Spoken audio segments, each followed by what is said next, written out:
Hey y'all, you're listening to Diagnosing Sitcoms and Movies, the DSM podcast. We help make mental health more comfortable by using Black movies and shows we know and love and culture to remove stigma. So join our convo with your host, Courtney Copeland, licensed mental health counselor, and Dr. B, licensed professional counselor. We're brothers, we're happy and we're singing and we're colored.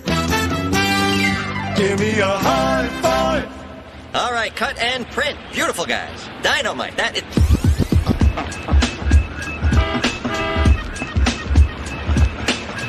Hey y'all, this episode we are going to be jumping into the 1995 through 1999 hit classic sitcom television show, The Wayans Brothers. Written, directed, co-produced, and starred in by Shawn and Marlon Wayans.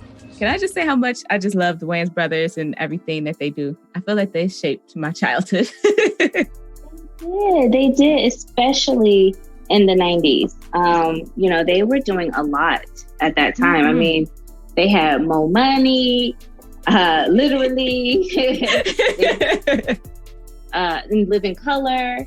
So they were really like doing their thing. And then, of course, I think it kind of took its cap with white girls, in my opinion.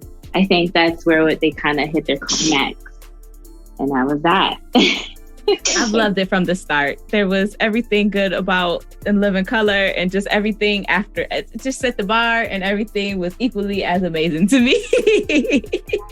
Yes, it was everything. What was funny is as I was watching this show, I was like, this is probably the most raunchy television show at that time, especially for us in our recording, because I'm like, Proud Family, I'm like, Moesha,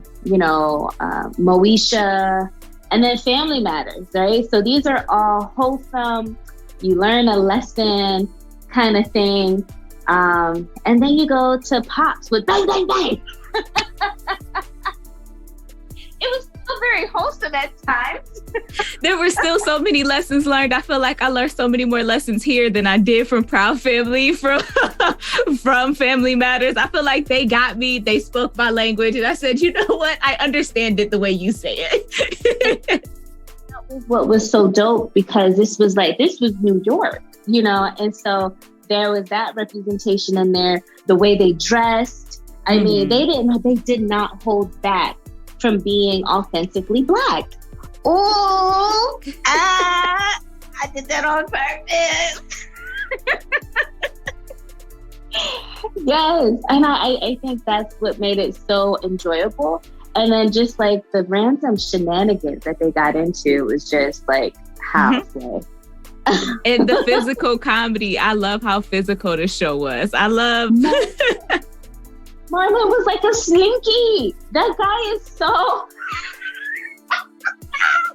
He is so flexible. I was like, yo, he got Meg Thee Stallion, yo. Like, he really did. The way he would get down on the floor with the knees. And like, he was always showing off that little skinny body of his. I love it. I had such a crush on him back then. Once he cut his hair, like around the third season, I was like, oh my God, Violet is so cute.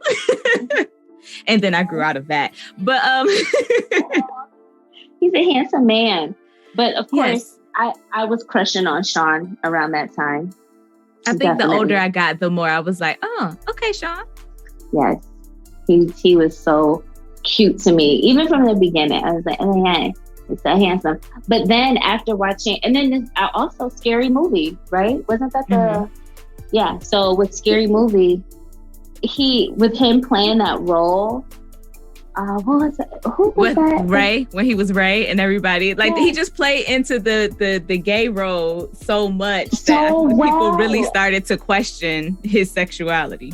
Yes. And there were a few times when I was watching it now, especially like in the earlier season, I was like, okay, that's a questionable remark, or like, oh, okay, that's interesting. But I feel like everybody made questionable remarks back then. Yeah. Which I feel like leads us into my favorite quote, and I honestly don't know if I could do it without laughing. Right, what is it? So when they bring the Temp Tones back together, and Pops is excited to see everyone, and he meets what he thinks is a woman, and she turns to him and says, "I'm Albert." That's so funny to me. And Pops is like, "What did she just say?" And Shawn started rubbing his hands together. She said, "I'm Albert." Yo, they had some wild moments in here. But I think for me, my quotables are more like the everyday, like episode, like I call it every day, right? Because it seems like each episode is like a new day. With me, it's like TC and him saying, "Business. We talking business." And then and Marlon, "And you know this." Make it hot. In his mouth, like the way he would say it, I just love Marlon. And of course it's Yes, of course. And don't tell nobody. Don't tell nobody. And you have to do the fingers when you say it.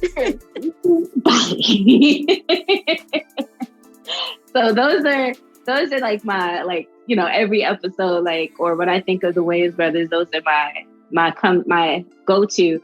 But you know what? Of course, it's not a quotable if you don't include. Bang, bang, bang, And the fact that it had its own song.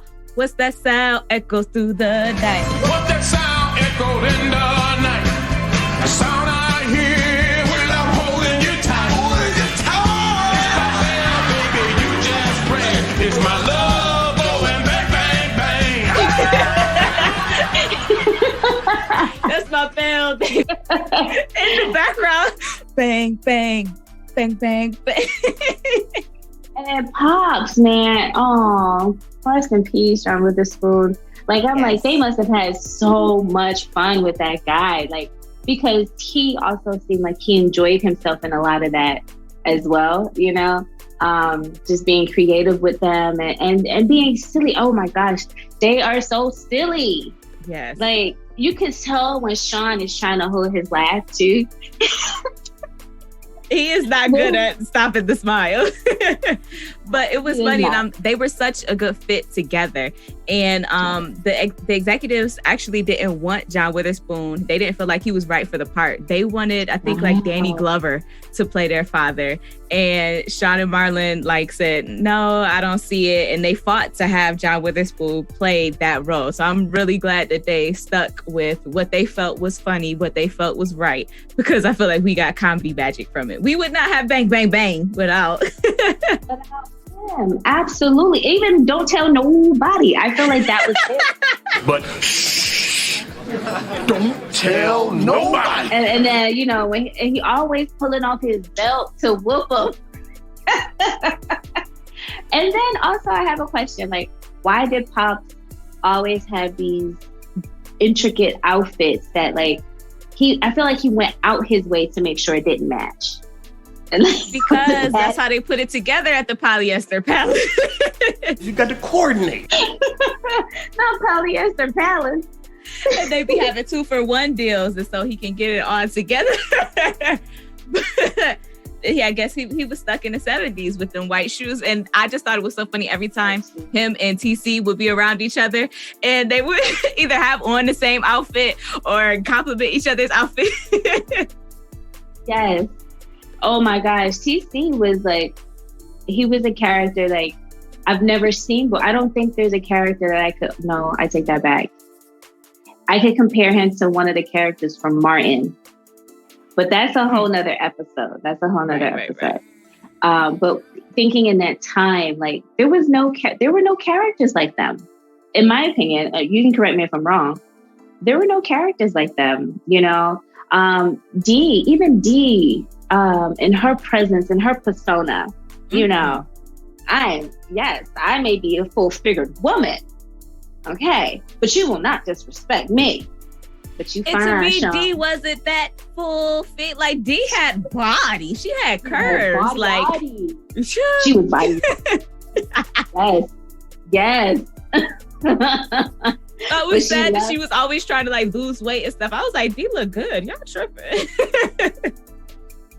To that whole image thing that we have with weight and women, I feel like women have been like bamboozled in our entire existence into thinking that we're supposed to be a certain figure or a certain shape, and then, you know, what's supposed to be sexually appealing and all these things. It technically comes from a man telling us that we need to look a certain way, or expectations. So it was unfortunate, because I caught myself doing it too. I catch myself doing it. I do. And I have to remember too, it was the 90s, and it was the era of the magazine and the supermodel, and you had like Kate Mosses who looked like they were about to pass out, and for some reason that was the image of beauty, and ew. Yeah. Or like Shawn says, ew. And so it's like now when you have someone like Lizzo, and, you know, just even women just embracing their full body figure, with Meg Thee Stallion. Baby is a stallion. That is not a metaphor that is needed to be taken lightly, baby. That is a full-figured woman, okay? And Beyonce finally being excited about being thick and celebrating that she's thick. Yes, like we need to celebrate our curves and our bodies, because there are people who are doing these things to get the bodies that we have. So tell it. Tell the truth and shame the devil, girl. Ooh, you said it, not me. Anywho, what was one of your favorite episodes? I would have to like really take a second to think, because it might be the Temptones episode, just because of, you know, I like a good musical. And so there's songs, there's performances, there's a doo-wop group, as I love. There is I'm Albert. Yes. I think that might be one of my favorite. I'm sure I'm missing another one where afterwards, when we're done recording, I'm like, damn it, I should have said this. But I think I'll go for right now. I'll go with the Temptones. What about you? Oh, it's hard. I'm torn between the one, either the Afro Cab, because the Afro Cab spoke a lot. It had a lot to it, because the Afro Cab was like, this is for the black man, not the other man. And like, I was like, oh wow, like that. And that first season, they did that a lot. They talked a lot like a Farrakhan and that type of I'm Black and I'm Proud, that type of tone and movement. So that was really interesting to me. So that caught my attention. When Marlon was like deemed this artiste by this random woman. Or when what do you call that? I call it the dark side of the moon. And it was a painting of his butt. He literally just sat in the paint and sat on the canvas, and it was that's it. It took his temple and boot and was like smack. And so to me, I think any episode where Marlon is actually like seen as something different than a fuck up, and you know, because especially when he saves the kid, even though Shawn saved the kid that got hit by the car and takes credit for it. I was like, yay, go Marlon. And it was like, aw, you didn't do anything. You had your moment, buddy. So anytime, but they taught us a moral in that episode as well about what a hero is, and that the H should stand for honesty. Shawn said help. Marlon said something else. I'm going to go with honesty, because that was the moral that I got from that episode. Absolutely. And I feel like just watching it like now again for this episode, I feel like I'm able to recognize how much the Wayans brothers, Shawn and Marlon, Kenan and Damon, all of them have been such an inspiration for me, because each of them felt like this is something that isn't being done and it's not representing me. And so they took that and created their own. And when the avenues weren't supporting them, they're going to executive produce. Like, they worked so hard to make it happen. And now that I guess we're content creators, I don't know how that happened, but here we are. It is very inspirational to see, like, these are the people who I saw, and I didn't realize that that's what they were doing at that time, but they showed me that it could be done. And so I love when we do episodes that feature the Wayans, because I just like to be able to, like, give them their flowers now, because they deserve it. Yeah. And I'm realizing how much they really did influence me in my life, and how much stupid stuff I do that is from this show. Yes, I didn't realize how much I was with Marlon, and like the randomness. Like when Pop got sick and he rang that bell, and he got outside and started ringing it. I was like, that is something that I would do. Just be annoying. Like, I am definitely more so like Marlon in some of my mannerisms when I want to be annoying. And I feel like I still say draws to this day. Like, I don't call underwear. They're draws, because on this show, they call them penny draws. Penny draws, yes. Penny draws. And I don't do this in my real life, but I just wanted to highlight, because I just felt like it was important to acknowledge the celebration and the camaraderie that they found exemplified in gang culture, and how they brought that to the show with all of the uses of cuckoo, Sue. Yes. You know, and I was like, where did we get that? Because we, as kids, or like even now, I'd be like, cuckoo, like when you try to like signal or something. Why is that the first sound that I make? The Wayans brothers. Thank you. Thank you for giving me my culture. Thank you. Yes. Finger snaps. All right. So, did you know that the show was initially supposed to be called Brother to Brother? No. Oh, time the out. Okay. Time the out. Did you realize that on HBO Max, the intro is different? I did not like it. I was looking for a Tribe Called Quest, Electric Relaxation, and it was something about a girl they was talking to. I don't know what it was, but it was okay. But it wasn't what I wanted. Yeah, I was like, what happened? And I tried to Google what happened. Like, I thought maybe Tribe Called Quest took the rights away, or like they had special rights on it. So maybe HBO Max wasn't trying to give Tribe Called Quest they paper. And then they put a different intro on it, like the pilot. Maybe they kept the pilot song, and then, which I don't know. I was trying to find something. I was hoping you had something about that. But yes, friends, it is totally different on HBO Max. Still the same show, but that intro song, you ain't gonna be bumping it like you used to. Yeah, no, it wasn't there. And so I just also wanted to give a big shout out to this show, because I don't know if you remember or not, but this show basically kicked off the WB network. And so it was the first of the 4 sitcoms that premiered as part of their original Wednesday night kind of 2-hour lineup that helped launch the network, which was Unhappily Ever After, which I really liked that show. The Parenthood, I really liked that show too, with Robert Towson. And if you can find out where to stream that, please let me know, because I want to watch it. This show and something called Muscle. I don't remember that show though. But this show helped kick off the WB. And so I just think it's so shiesty how they did them filthy and kind of canceled the show without a finale episode and all of that after, bitch, they built this. But, you know, neither here nor there. Yeah. It's one of those shows, like, it's a classic. It's such a classic. It's almost like, it's up there with Martin. I think we all have a top, like, 5 Black shows that we rock with. Mm-hmm. And I think Marlon, the Wayans brothers is definitely one of them. But like we talk about, they just don't get enough credit for a lot of the things that they pioneered and how many actors and actresses that they propelled. And they themselves kind of, and this is my opinion, I'm not saying that this is fact, but it seemed like they kind of took the back, like, you know, stage and was producing more than being, you know, on stage front with a lot of their work. But I was so happy to see Marlon come out with his show.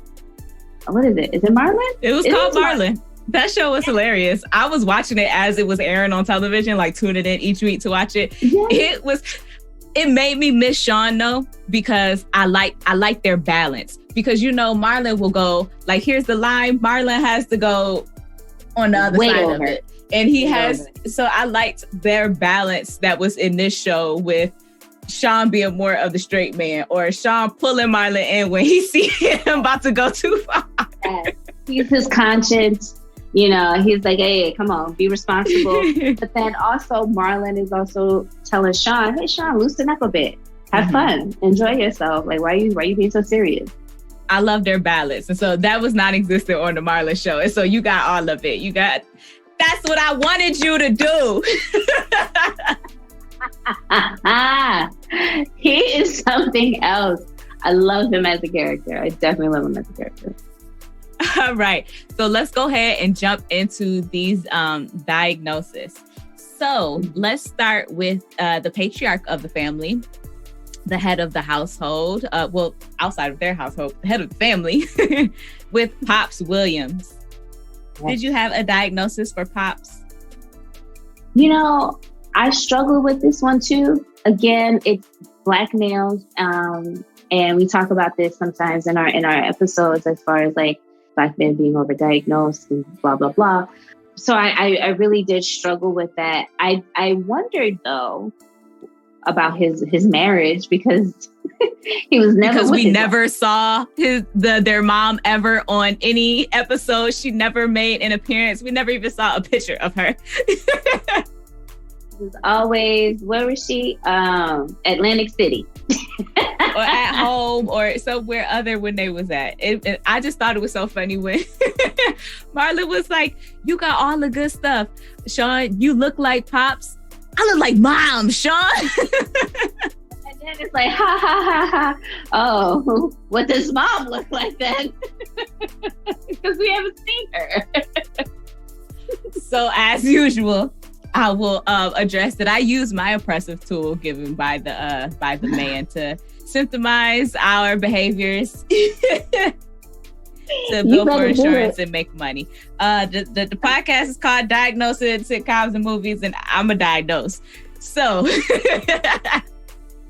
getting into the first one, I will be the bearer of bad news here and say that I feel that we could potentially diagnose Pop's alcohol use disorder. While I feel like it is not as severe as it would have been when they were children, based on the things that they say, we can say in remission and all of those things. But there are multiple times where they address that Pop's drinking was actually a problem. While Pops always says, you know, a little taste every now and then, nothing wrong with a little taste. But there were several times where they referred to him as a drunk. When Pops ran for mayor, they brought up his alcoholism. When the meat delivery truck was messed up, and Pop said that his liver was rotted, and Marlon thought he was talking about his health. He said, it's the liquor, Shawn. It's the liquor. I told him to stop drinking. And when Shawn had the Sedity girlfriend, and they took Pops to the party, and he was trying to get him to, I guess, guess the wine based off of the smell and taste. And Shawn was like, well, he is a drunk. Like, it was referred to multiple times. And if you listen to some of the stories that they tell when they were younger, Pops always was drinking. And like, if they have flashbacks and Marlon and Shawn dress up as kids, Pops always has like a flask or a glass or a drink or a beverage of some kind. And so I felt like, while it did not at all impede him from loving his kids and being a good father and teaching his sons from right and wrong, it had no effect on that. As we can see, he really loved his kids. He was really a good father to them. They always talked about how good of a father that he was. He had a drinking problem. And there was the one time where Pops was like, you could always tell a closet drinker by the way their hands shake. And then he put his glass down and his hands were shaking, and he was like, oh, my arthritis is acting up. Okay, you know, I've never picked up on those. Wow. The one thing that I did pick up on was his gambling. Mm-hmm. He did play poker, and he said, I don't play that game no more because of, I forget the nickname that he went by with his poker and when he was playing back in the day. And basically, I wonder if that is also a contributing factor to his addiction as well with gambling. So, all right. Definitely. I agree. But I think that Pops was I feel like everyone says, oh, well, like Bill Cosby and them are America's father. And I don't know nobody like Bill Cosby, but I know lots of people like Pops. And so I loved having him as a representation of a father figure. I loved how much he loved on his boys. I'm a little concerned about how much he used to whoop them as they were grown adults. I don't feel like once you're taller than your parents, you should still be getting whoopings. But, that's just my parenting style. To each his own. Everybody different. But I think that I really appreciated the representation of a real man, a flawed man, a loving man, and all of the things that they showed Pops being able to do, and him caring so much about his wife and wanting to do things for her and make her happy, as well as see his boys happy. So with Pop's possible history of alcohol use, I felt that a lot of the kind of roles that Shawn and Marlon both fell into were a result of that, because there are some adult childhood roles of alcoholic children. There's like a clearly defined model around that in the mental health field, and especially in the substance abuse field. And I feel like we actually are witnessing like Shawn and Marlon going through that recovery of that. I feel like the show kind of progresses with them reaching a certain age and growing and developing and moving outside of the roles that they kind of played throughout their upbringing and how they grew up. And so I was really excited especially once we got to like the last couple of seasons where we really started to see them kind of bloom and grow and develop and try new things. But as far as their actual roles within the family, I kind of pegged Shawn as the hero. And so with the hero, this child is performance oriented, and they go kind of move through life fast as a way of like avoiding their feelings to help them feel safe.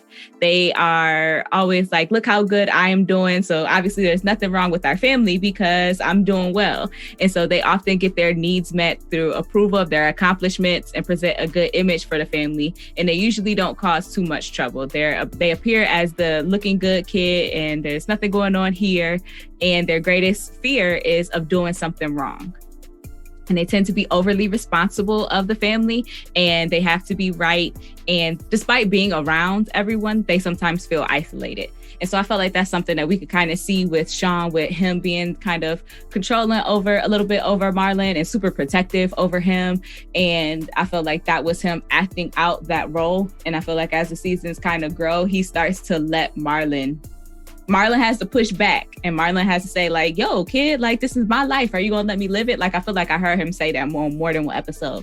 And Shawn kind of, it's hard for him at first, but I feel like he starts to let that reign go and start to focus more on his own life and what he wants to do, because he isn't happy with his current situation and he does want more out of life. And so he starts to focus on himself more so that he can build, and let Marlon and Pops kind of do their own thing more. Yeah, and so when you say that, I'm looking at the Adlerian overview of both birth order and characteristics. And for the oldest, so with the family situation, the oldest is dethroned by the next child, has to learn to share. Parent expectations are usually very high, often given responsibility and expected to set an example. And so the child's characteristics definitely line up with Shawn and being the oldest, in that he became very authoritarian and strict, especially with him running the newsstand and, making sure that Marlon got up for work, and took on a lot of authoritative type of, duties, parental type of duties with Marlon. Feels power is his right. So him feeling like, oh, well, I get to call this because I'm the oldest brother, stupid, you know? And the way he says stupid too. Yeah, stupid. Can become helpful if encouraged. And so like that example as far as him saving that kid, you know, from the car accident, he can be very helpful. And even with Dee, you know, wanting to see her feel good about herself and be happy with herself, you can see that he cares about people. Then if you look at the youngest, has many mothers and fathers. I see that with everyone just kind of just trying to look after Marlon, you know, making sure they have a protective stance with him with a lot of things. Even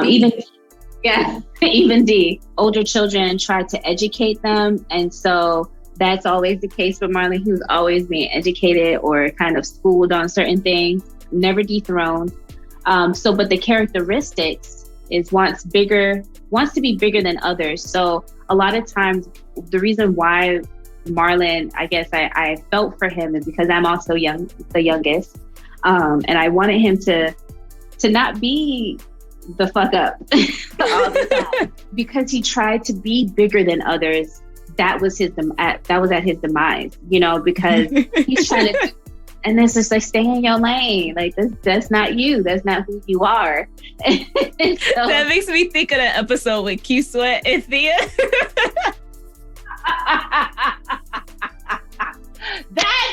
Oh my gosh, that is probably another one of my favorites.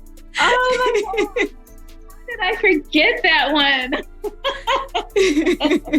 So, and then he says, may have huge plans that never work out.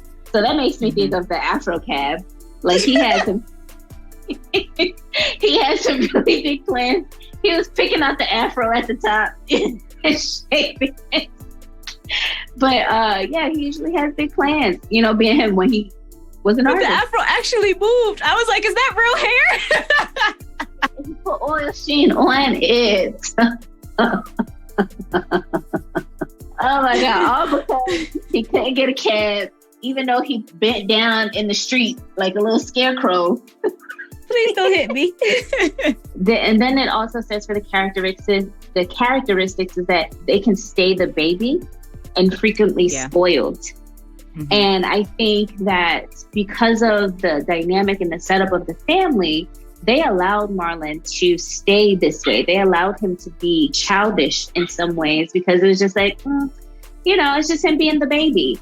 And at some point, everyone had to develop and realize, okay, well, we can't continue to baby him because it's affecting his ability to make certain decisions and live an adult life.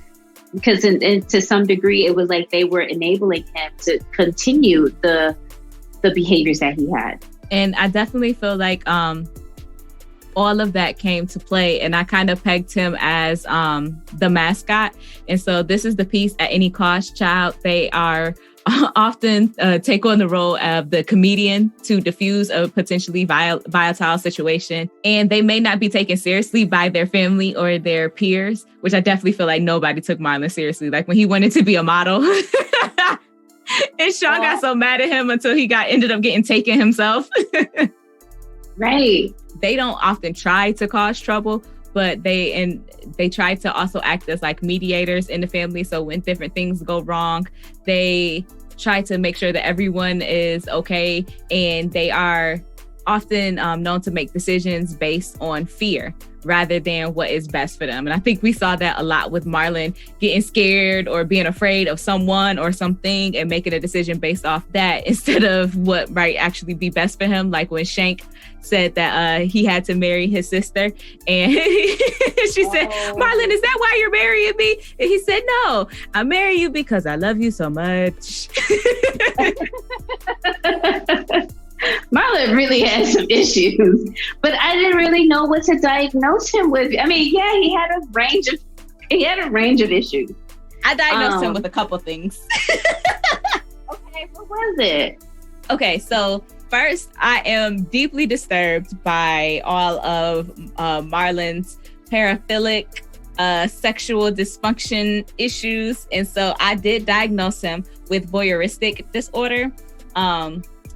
Because all of the trying to look up girl skirts, all of the peep shows, the donkey shows, the looking in people's windows, just all of that, and and so I did diagnose him with voyeuristic disorder. And for everyone, that means basically you like to watch, whether the person is consenting or unconsenting. That does not matter, which was problematic, in which Marlon was low-key a creep. While we all love him, he was basically a creep. He was looking up people's skirts in public. That's not okay. And I also diagnosed him with ADHD, combined presentation with a moderate severity. So basically inattentive and hyperactivity. And I felt like that could be potentially why he did struggle so much in school. They talk multiple times about him spending 6 years in high school, or how many years he spent in the second grade. Poor Marlon. And I felt like that could be a representation of that as well. I did feel like with the role that you were talking about, him being the youngest and him being the mascot, he did kind of stay in that childlike phase, and which did help him when he was about to be the stepdaddy to Dexter, when he had the girlfriend who had a child. It did help him get along really well with kids. The one diagnosis that I actually did end up giving Shawn, he kind of blamed that on Marlon because of Marlon's irresponsibility of him still being in that childlike stage, whether he was a child and as an adult, because Marlon was still like just so childlike, like never having to grow up. He never hardly ever paid rent. Shawn mentioned that several times. Shawn gave him the job. Before that, Pops had given him a job. And like everyone was still, like you said before, was taking care of Marlon. So yeah, while I love Marlon and he makes me so happy, and we do get to see him grow up, we do get to see him start to take more responsibility for himself. We do see him try to get an apartment. He just had a slumlord, and so that didn't work out well. And when he tried to move in with White Mike, that didn't work out either, because him and Shawn are so close, and they basically need each other for that balance. We did see Marlon take several attempts to kind of establish himself in the family as an adult. But like we know, in any family system, there's going to be a bit of homeostasis where that family tries to keep everybody in their kind of basic roles. They can all move up together, but if one person moves before everyone else, it is going to be a bit difficult, and they're going to try to swing them back the other way. And so they do kind of try to keep Marlon in the baby role. They do. Because of the natural, well, I wouldn't say natural order of things, but it's their natural order of things for their norm. But to go back, the only thing that I did diagnose Shawn with was specific phobia, other, which would be the formal category in the DSM, but basically addressing his commitment anxiety is how they coined it on the show, where that girl left him at prom and he went screaming and crying. And then even though we do see Shawn, the series starts off with Shawn being in a committed relationship, we do see him struggle with relationships afterwards, which is kind of it kind of goes along with commitment phobia, though, because most people do with commitment issues, they actually do long to be in. They want to have those long-term connections with people, but it's their overwhelming anxiety that might prevent them from staying in any relationship for too long. And so what I think what might have happened with Lisa, who was the original girlfriend, was he did want to maintain that long-term connection with her. He really did love her, because when she broke up with him, he was really upset. But I just wonder if the commitment anxiety didn't take place there as well, and him wanting that relationship. So he's presenting it as he wants it, but he could have been doing things to start to sabotage that relationship. Like the fact that it took so long for him to meet her dad. Remember, Marlon had to get stapled in the butt. Oh my gosh. And I was like, what kind of doctor system is this? Y'all not checking social security numbers or nothing? Just because of this episode, it was like, what's your last four? Your date of birth? Your first and last name. Okay, just need to make sure you are who you say you are. Because you know, that episode from the Wayans Brothers? Yeah, we had that happen. We really had that happen. Shawn and Marlon made managed care get they act together. Marlon's like, let me get your insurance. Shawn, yeah, sure. tell him your name is Shawn. Remember, stupid. That's all he had to remember. And that's all it took. But that was how Shawn ended up even meeting her father after they had been in a relationship for so long. And I just wonder if Shawn wasn't doing other things to, kind of sabotage that relationship from it going further, even though he really did want to be in a relationship. And then Lisa ended up breaking up with him because of the actions that he might have been doing. And then we see later on him just struggling and just turning girls down because the one girl had dandruff. And he said, every time I run my fingers through her hair, it was like making a snowball. And so he broke up with her. I loved it. The funniest ones to me is like when they would clown people to their face. Like it would be an extra or somebody. And they would be like, move out the way, Tweety Bird's grandma. Hey, Robert Townsend, let go of my brother. Oh, man, they went in on them. Okay.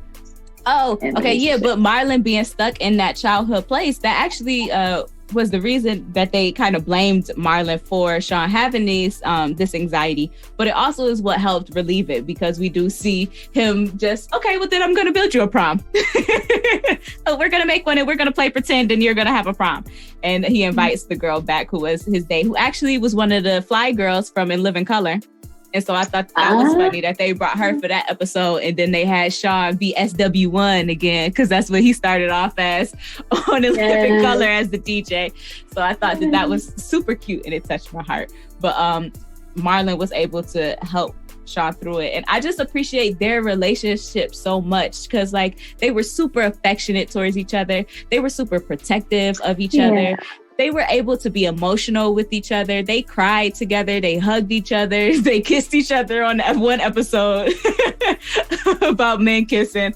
And but most importantly, they apologized to each other. When they knew that they were wrong, they would have their moment and they would really apologize and show remorse and say, I shouldn't have done that. I should have done this. And I felt like that was really important for people to see, especially to see two extremely handsome, extremely tall, beautiful Black men like really be able to be emotional with each other, admit when they were wrong, and move forward and grow together. And so I thought that was, I really liked, although it was kind of creepy and it was kind of weird, their relationship, I really liked and appreciated their relationship together. And while they were super, there were lots of anti-gay, anti-trans jokes and different things like that, which I feel like if only the Wayans brothers did it, like they do it differently than I feel like other people do it. And I don't feel like theirs comes from an evil place as much as it does from other comedians and places in the world. But I feel like despite that, they pushed a lot of things that men don't do because that's gay. Like a lot of those stereotypes.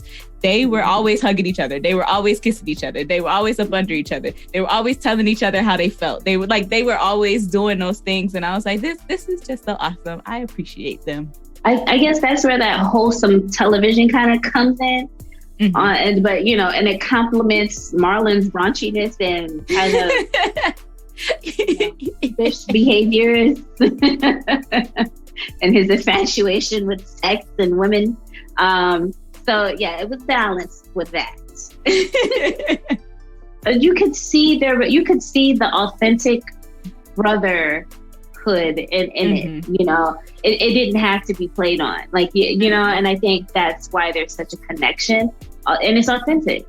Had they been two separate, two actors that just were supposed to act as if they're brothers, I think the storyline would have been totally different. The character dynamic would have been different. But because they're actually brothers and they're seen in every episode, every single episode. Him and Shawn, along with Pops, are the main three characters that are always consistent every episode. But more so, I think it's just because they're brothers. They're really brothers. Girl, when you write the script, you get to write yourself into every scene. That'll be let me be in the scene, even if it's for 2 seconds. I got to get my money. Girl. Okay, so speaking of business, I didn't fully diagnose TC. I gave him, I listed him under other categories that might, be cause for clinical attention, with him and his problems related to legal circumstances because of him always he's been involved with the law. I just don't understand how somebody so preachy could be in so much trouble all the time. Because he's a con artist. Yes, so problems related to crime or interaction with the legal system. And so they talk about him, previously doing time, and then Marlon dropped dime on him, and he ended up going back to jail for a crime that he didn't commit because Marlon thought that he robbed their house and he didn't. And then he had the community service where he ended up falling in love with D. And anytime like a police officer would like just be around, TC would be like, all right, got to go. Okay. He ain't play. See, he know better. He's like, listen, I got 2 strikes, okay? This third one gonna get me in there for real. All right, I'll see y'all later. Not playing these games with y'all. That's my cue, guys. And it's so interesting that they included that for including like the Black experience and the Black perspective and it being the legal person, a person that has, been in the legal system and their mannerisms and behaviors with cops at this time, especially 1995 to 1999, so much had happened, with people in the legal, Black people specifically in the legal system, because at that time, Rodney King had happened, OJ happened during that time, so much. And so it helped you. He didn't do it. Right. The glove didn't fit, must have quit. But yeah, and I like the fact that, TC was like almost a caricature and he had the legal involvement, but it wasn't overplayed. So when it did come to Marlon suspected him to be the one who broke into their apartment, you kind of got to see another human side of TC where he was like, so you think it's me just because I've done time before? And it caused us to look at the stereotypes that people might have for those who have been to jail or have involvement with the legal system before, like they become usual suspects, and it isn't fair. And it is what perpetuates the cycle, and it's why involvement stays in a cycle for so long. They think that if you follow somebody so much, then it's bound to happen. And so that on top of bringing people in just because they have records isn't fair. Treating people differently because they have records isn't fair. And so we got to see that side of it as well, which I thought was really important and I thought was really smart by the Wayans brothers. I love the way that they write, because they're plumb fools. Like, they are freaking ridiculous, but if you wait long enough, there's going to be a message. If you wait long enough in the goofiness, there's going to be a little gem in there where you see like actual Black experience, where you might not see a TC walking down the street at platforms, but you're going to see somebody being treated unfairly because they have a prison record. Like, and it's so true, And I was listening to a podcast or NPR, and they were talking about the fact that with AI and technology kind of increasing and people losing their jobs or being somewhat replaced by these types of technologies in their workplace, they talked about the criminal system actually using it, and that there's the algorithm based off of that person's crime that they use to determine or predict that person being a repeat offender or something? Offender, yes. And that's not totally accurate, And why are you getting a computer or like this algorithm to determine the outcome of criminals? This is to keep people in the criminal system, And I think that's the same thing. Like, I wondered if that algorithm also has Black male that is a part of this equation that makes him a repeat offender, And so, or more likely. These are really things that we have to start looking into more as AI and technology are kind of coming into our workforce. But that's like a whole nother conversation, as we were. No, it is. But I think it's a valid point, and I think you're removing a level of humanity from somebody when you do that, because you're taking out what God gave us, which is free will. You're removing that from the equation. You're removing out whether or not that person has a quality support system. You're moving out, you're removing that person's life experiences. You're taking in, out of context who this person is and their surroundings and the people who love them and they love. Like you're removing that from that individual, which I think is a part of what the criminal justice system does in stripping the humanity away from people and just viewing them as bad, which isn't the case. And even if they are, right, yeah, exactly. It's not the person, it's the action. And even if they are bad, your purpose is to rehabilitate. So why aren't you doing that? How about you focus on what you're supposed to be doing? But I'm gonna get off that soapbox. But we can stay in the criminal justice element and look at Dee's character, who was the security guard for the Nita Meyer building. She was fierce in that body yaddy yaddy with her little security suit. I love it. She looked good in that suit, child. Yeah, she was and her hair was always on point. Like literally. Never out of place. Braids popping. Always. I was like, man. And so I did not diagnose Dee. I really just felt like she might have had I felt like she did have low self-esteem, but I did feel like even that could potentially have come from her family of origin as well. With her, we see her younger sister being super successful and being the highlight of the family, and Dee kind of having to play the role of staying home, taking care of her mother after retirement and being that stable person, where I feel like that kind of, I wonder if, because we don't get enough layers there. I wonder if that kind of took some of Dee's expectations for herself away, because she felt like she had to be a caregiver for her mother. Absolutely. And what she really wanted to do was be a caregiver and be a parent. But I also feel like, again, the Wayans brothers are tying in the real life experiences where most of us are taking on that caretaking role, usually after a certain point in our parents' lives, where it's like, well, who else is going to do it, right? And then when you talk about the siblings, the oldest one is like, well, I raised y'all, so it ain't me. I'm out. And I think it also depends on the sibling order to determine who's going to be the one that's going to be the caregiver in some respects, who doesn't have like the most demanding job and things like that come into play. And so I think, I'm not saying that it's like being a caretaker isn't universal, but I feel like it's seen more prominently in a Black family. Because we can't put nobody in no nursing home. We are getting dogged out. We put somebody in a nursing home. So it's like, you rather have that person live with you in your home than to put them in a nursing home. You rather make yourself uncomfortable. And from my experience, and this is, again, my experience in looking on my worldview, a lot of the time it is the Black woman that is taking on the role of being the caregiver and also being mom, or also being a hardworking woman in the workforce. And so it just shows the many roles that Black women play. And that just so happened to be Dee's role, was to be a caretaker. And I feel that being a caretaker is extremely emotionally taxing.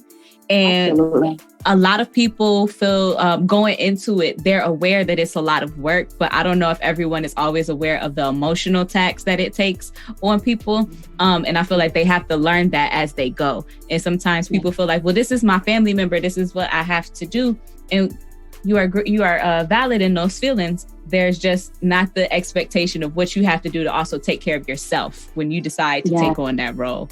And I just wish that there were more widely accepted, like respite care or just different things for Black people in our community who do take on that caretaker role, like as a more source of support. Because even what happens in a lot of families, from what I've seen, and I can speak solely on my family, this doesn't have to be indicative of anyone else, is that sometimes people feel like, okay, you take on that caretaker role, so then everyone else is like, oh, well, such and such got it.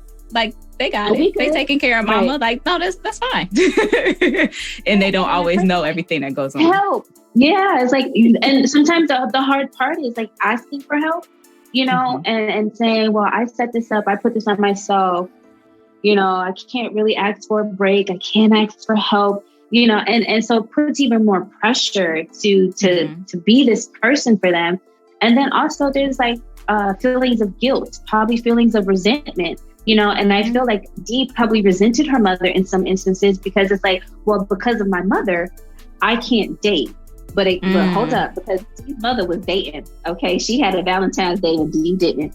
I'm just saying. Dee's mother was dating, but I also feel like Dee would have. I feel like Dee, she would have been more open to dating. I think that her view on dating was kind of skewed because of her taking on that caretaker role, because of all of that resentment, because of all of that emotional baggage. I feel like her view on dating shifted, and she had to like weed through these fuckboys, because there was a couple dudes on the show that she dated that was like horrible, just terrible. Oh, trash. I feel like that, you know, of course you got to write that in to kind of give her a character, like her character purpose.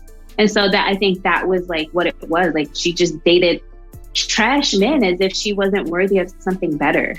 And that's why I felt like she might have been suffering from that low self-esteem, from having that super successful sister, possibly her not feeling happy with where her life was, the added stress of taking on being a caretaker role and being single, and really wanting to be at a place where she really wanted to be a parent and was willing to let Shawn and Marlon pretend to be her husband to try to make that happen. Like all of those different things. I did feel like she just needed some love, some self-love. And when I say love, I mean self-love. And I think that also might be because she did have the one boyfriend who was like super cool and was super in love with her. And I felt like maybe if she was able to give herself a little bit more of that love and see how deserving she was, that maybe more of the relationships that she did enter could have been a little bit more healthy, because that one jeweler dude just completely took advantage of her because she was willing to be taken advantage of. But I did, and I appreciated Shawn and Marlon for like, as soon as Dee came onto the show, she basically was a part of their family. And so they looked out for her in that episode, and they looked out for her a lot and wanted to make sure, and Pops too, like Dee is super sweet. And so they wanted to make sure that whoever was coming into their life was deserving of her time and her love, because they knew that, you know, Dee isn't going to be the best one to pick them. So we have to step up and make sure that we got to check this person out and make sure that they okay. And if they not, then we have to work it out so that Dee can see that they don't deserve her time. Exactly. Okay, so real fast, we have talked about our main characters, which are Shawn, Marlon, Pops, and Dee. There were a couple other characters that were on the fray a little bit who got brought in, got brought out, that I wanted to touch on a little bit too. So of course there was the amazing, incomparable, just one of my earliest, most beautiful representations of womanhood is Janet Dubois. And so her being Grandma, even though they had to dress her up to make her older because she actually was younger than Pops, but I just loved her as Grandma. She was so funny. And I felt that they kind of had her character was going through Erickson's final life stage of that integrity versus despair, where she was kind of looking back on life and realized that she wanted to spend more time with her grandsons. And so then she came back and was more involved in their life. And then after she felt like they had solidified their relationship completely, then she moved on and got her little boyfriend that was making the the tacos they're worth it. What was with them and speaking Spanish randomly? Mira. I feel like they said mira so much. But yeah, so I felt like Grandma was just working her way through that stages. Did you have any thoughts on Grandma? No, I didn't. Nothing else to add. All right, then on to Monique, who was a character who started early on the show, but then kind of phased out as they grew Dee's character a little bit more. And she was the main other person in the lobby with them. And I felt like Monique was suffering from adjustment disorder because her father was convicted of whatever crime it was that froze all his assets. And she just could not deal with being broke. And she was really struggling with it. And so I felt like that was representative for her with adjustment disorder. Which that's they went in on. They went in on Monique so hard for being broke. Oh my gosh. It's so funny. I was like, damn, I didn't have to do her like that. I let her take it because she can't afford to buy it. Bring it right back. Let her bring it back. I'm sorry, I cut you off. What were you saying? No. You were right. That needed to be highlighted. I was just going to say for her, adjustment disorder was characterized by the marked distress that is out of proportion of the severity or intensity of the stressor, taking into account the external context and cultural factors that might influence symptom severity and presentation, and significant impairment in social, occupational, and other important areas of functioning. Her being broke and all her assets being frozen just shut down her whole life. So she was working as a card girl, telling everybody she was an art dealer. And then she was she was somebody's assistant, some high-end person that she was trying to connect herself to. She was always something other than what she, yeah. And I felt like she was just really struggling from being at a certain status and then being knocked down to where she was, and her just figuring out what life is and means from there. And I feel like while Shawn and Marlon were broke, and that was like one of the key points of the show was that they were broke, they still was out here living life. They still was having good times. They still was dating and making it happen.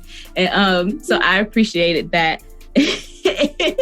And that brings me to my last character that I diagnosed, which I didn't want to diagnose him, but the way they wrote his character, I had to. So Dupree. Oh, yeah. Theo from Juice. They wrote him having a binge eating disorder. Because I still want that big neither, but they called him Nestle Snipes. They didn't have to do it like that. Shawn swiped his credit card on the back of his neck. It just Oh, I know. They didn't have to do him like that. They didn't, but they wrote him that way. And so we for the characteristics or the criteria for binge eating disorder that I felt like Dupree fit was the eating much more rapidly than normal, eating until uncomfortably full, eating large amounts of food when not feeling physically hungry, a sense of lack of control, overeating during episodes, all of that. And I just felt like he fit those things, and he didn't have to. He could have just been their friend who was around. The level of body shaming that happened in our television shows with individuals who were bigger versus those who weren't. Even with Dee body shaming herself, you know, it was just like, damn. So to also include that for him, it was like, we didn't necessarily need it, but we get it. We always had that. There's always that one character that eats too damn much. I feel like every episode has a character that eats too much, or is that a freeloader?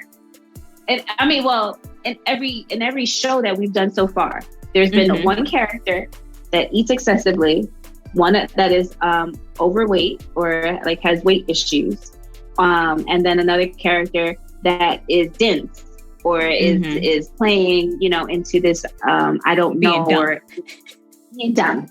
Just dumb. You're dumb. Let's not sugarcoat it. Just dumb. Just dumb. So yes, I should take uphold my New York demeanor. You're dumb. Are you dumb? When you said it that way, that's what it made me. I was like, it made me just feel like Remy Ma. But are you dumb? Dumb. I like that. I feel like they balanced Marlon, which was why I was able to, I feel like, diagnose him with ADHD. I was like, well, maybe just some of that was because he wasn't listening. He was being inattentive and he just didn't get it. And I feel like they balanced it a little bit with Marlon. But I feel like on some of them other shows, like people were just like unnecessarily stupid. You're funny. Like, yeah, no, we should be helping this person. We shouldn't be laughing at them. But maybe that's why we grew up and became counselors. You never know. So on that note, if you would like to support the show to help us get more content out to you all, you can visit our website and follow the Support the Show link to become a Patreon member. Merch. Don't forget your merch. So like I was saying, you can become a Patreon member, you could donate on our Cash App, or you could just go buy our merch. Now, we're happy to get the kind of money that jingles, but we'd rather the kind that folds. As always, be sure to follow us on Instagram at the DSM Podcast, and you can subscribe to our show wherever you get podcasts. while you're there, go ahead and leave us a comment because we are counselors and we actually care about what you have to say. Until next time, y'all. Peace. Okay, bye.